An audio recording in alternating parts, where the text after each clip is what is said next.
In a minute, I'm going to show you a cool little feature that I have found on the Perfumo website. And if you're interested in being a bit nerdy about your perfume collection, or actually doing a little bit of analysis about what your perfume tastes are made up of, this will be a little bit of fun. And it was interesting for me to see what particular notes appear most commonly in the perfumes that I wear, especially in all the bottles that I own. So you should see up on the screen now, if you've got your wardrobe recorded, your perfume wardrobe recorded up on a Perfumo account, you can go to your wardrobe and use the special profiler function that they have on there. And there's a few things you can do on that profiler function, like see what what majority of top notes, middle notes, and base notes appear on your perfume collection. But you need to bear in mind that this is all based on how Perfumo users have voted on where these particular notes appear for each of these perfumes. So it's not an exact thing, and obviously when you are wearing perfume, just because a pyramid says that you'll smell A at the top, B in the middle, and C in the base is not necessarily how you will experience it on your skin and what your nose will pick up. I thought I would do this because it's just interesting. It's just a bit of fun. And I've also picked out the perfumes from my collection that highlight these notes, and I thought I'd pick out the perfumes where I really like these particular notes. So when I looked at my particular wardrobe, this is comprising of 76 bottles. Perfumo tells me, aggregates, that most of the perfumes that I own utilize the note that appears the most commonly, I should say, in the top notes is Bergamot, and then in the middle notes, it's actually Jasmine that is listed most commonly among my collection. And in the base, it's actually vanilla. And seeing that actually surprised me, because as much as I like vanilla, I wouldn't have expected that I would go after a lot of vanilla-based perfumes. But vanilla is listed a lot in the base for my perfumes, and I thought I would pick out, maybe I'll start from the top and then work my way down to the bottom. So Bergamot is the note that's listed the most amongst my collection in the top notes, okay? And it got me thinking, what are the two perfumes in my collection where I absolutely love the Bergamot note in them? And the two that came to mind, this one was pretty easy for me to pick out. There are two perfumes that I own that have a really, really lovely Bergamot note in the opening. The first one is Le Troisième Homme from Caron, Third Man. I have always gone on about how I love this citrus opening. I think it has a bit of lemon in the opening as well, but it is just the most mouth-watering bergamot opening in any of the perfumes I own. And I love the way it melds into the spicy clove and then the lavender and then eventually into this beautiful oak moss base. And then the other perfume that I love the bergamot note in the opening is none other than the magnificent Eau d'Hermès from Hermès. Again, this is probably mixed in with other citruses like bitter orange as well. It goes into this birch tar spice combination woods down in the dry down. But to me, those two perfumes epitomize the best of Bergamot in the collection that I have. Moving on to the middle note, which was more of a surprise to me. Now, I know a lot of perfume compositions use florals as middle heart notes, and I was just surprised to learn that a majority of my perfume collection utilizes jasmine in some form or another. So it got me thinking about the fact that I don't really have too many what you would call jasmine dominant or even jasmine soliflor perfumes in my collection, but I do recognize that there are a couple here where I really quite enjoy the jasmine accord in the middle. I probably could have picked a third one, and I'll give it an honourable mention. But the first one I'm going to mention is from number 19, Chanel. This is the EDT. Yes, it's well known for its galbanum and its beautiful, smooth, wispy iris. But the jasmine in number 19 definitely gives it its body, its character as it develops, and I think it's a beautiful jasmine note. And where else I enjoy it, and this is a more recent acquisition, one that I've only tested over the last 12 months, and this is Kiehl's Original Musk. This is also the EDT, but the jasmine here, along with orange blossom, other white florals, really complement that gorgeous musky dry down. When it comes to my most common base note used in my collection, we are talking about vanilla. And really, when I think about vanilla perfumes, where I really love the vanilla in the perfumes that I actually love, I can't go past these two. They are Eau de Beau from L'Occitane and the wonderful Habit Rouge EDT from Guerlain.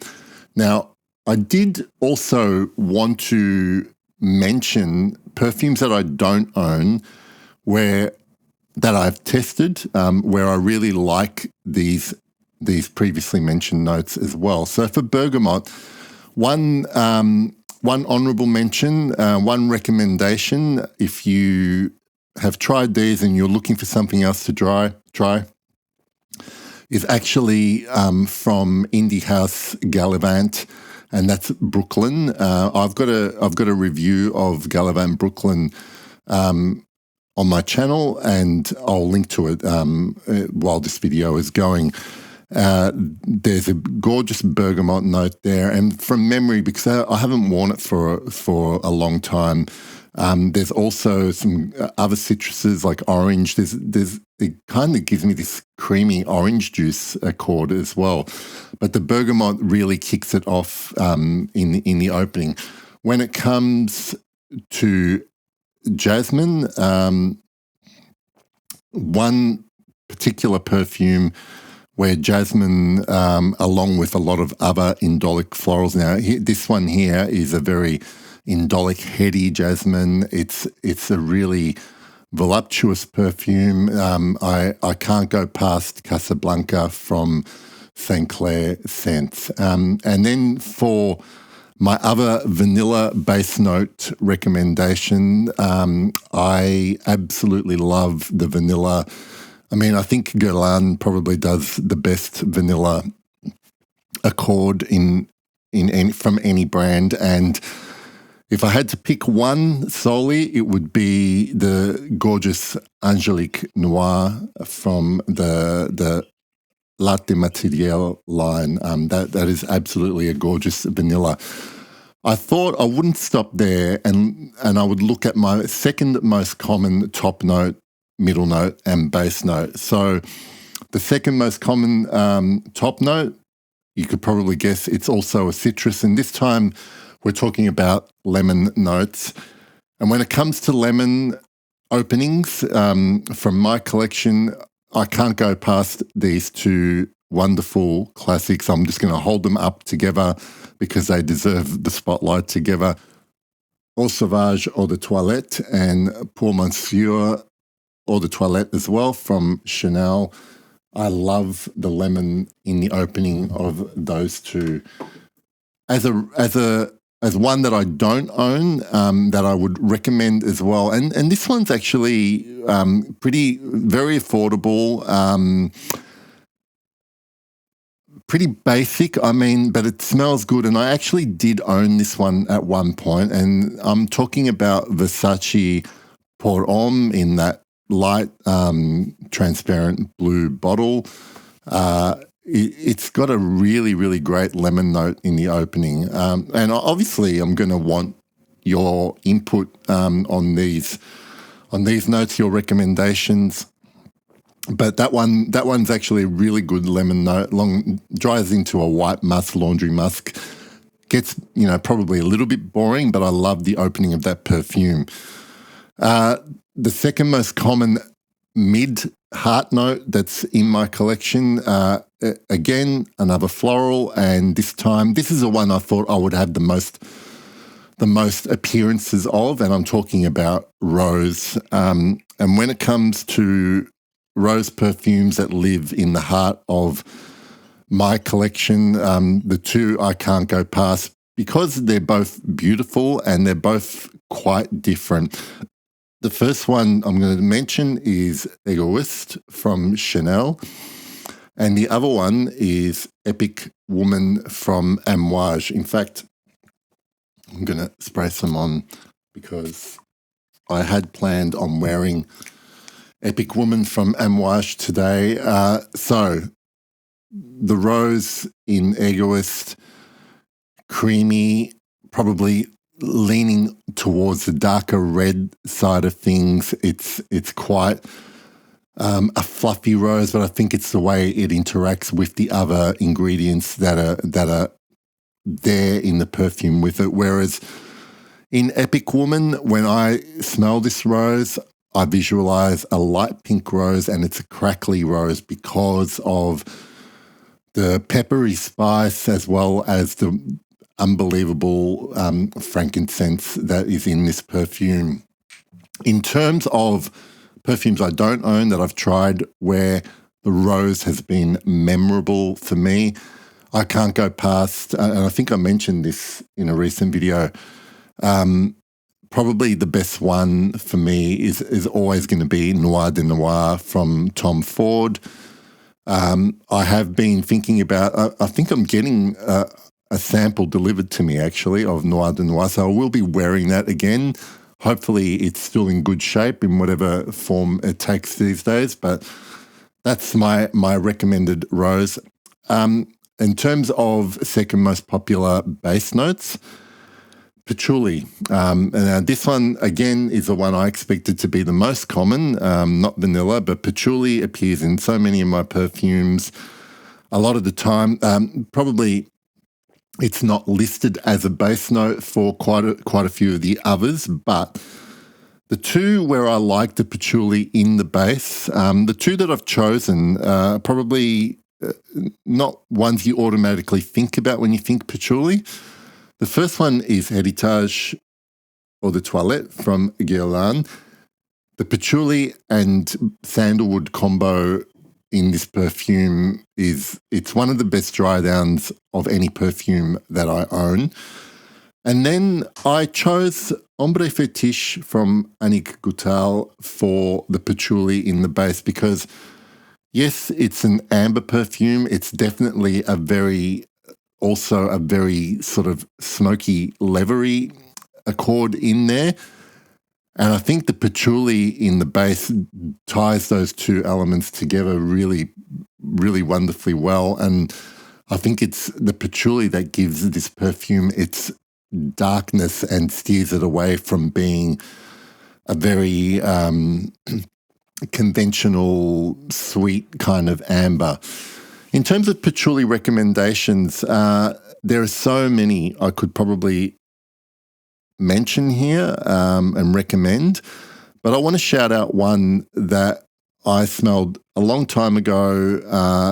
I think about it occasionally. It's one of those perfumes that I never get around to buying, but I think about a lot, just because I remember how good it is. Now, this one, the patchouli, really, again, the way it does with Heritage, this perfume works on this kind of holy trinity of tobacco, leather, and then the patchouli, tying those two things together. I'm talking about Sandor 70s from Carner Barcelona.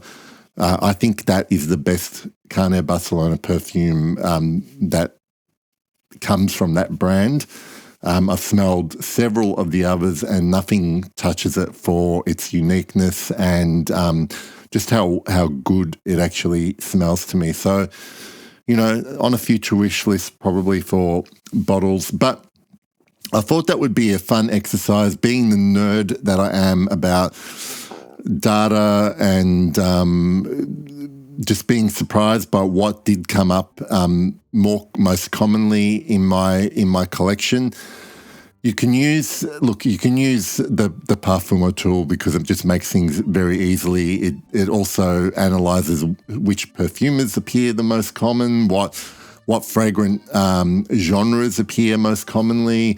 So if you look, you know, mine, I think generally on a whole, my perfume collection is mainly woody, spicy things, which didn't surprise me all too much. But you could probably do your own analysis if you love working your spreadsheets and do this kind of stuff. I know a lot of you are not this level of nerd about your perfume collections, but I just like to know. I mean, I was genuinely surprised at how much Jasmine appeared as an official note in a lot of my perfumes. But yeah, that's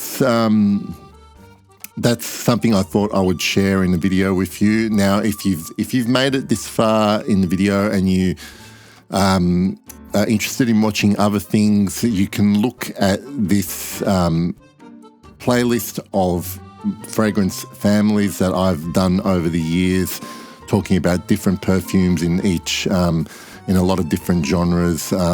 Maybe you'll find something useful in there. But thank you for watching as always. See you later.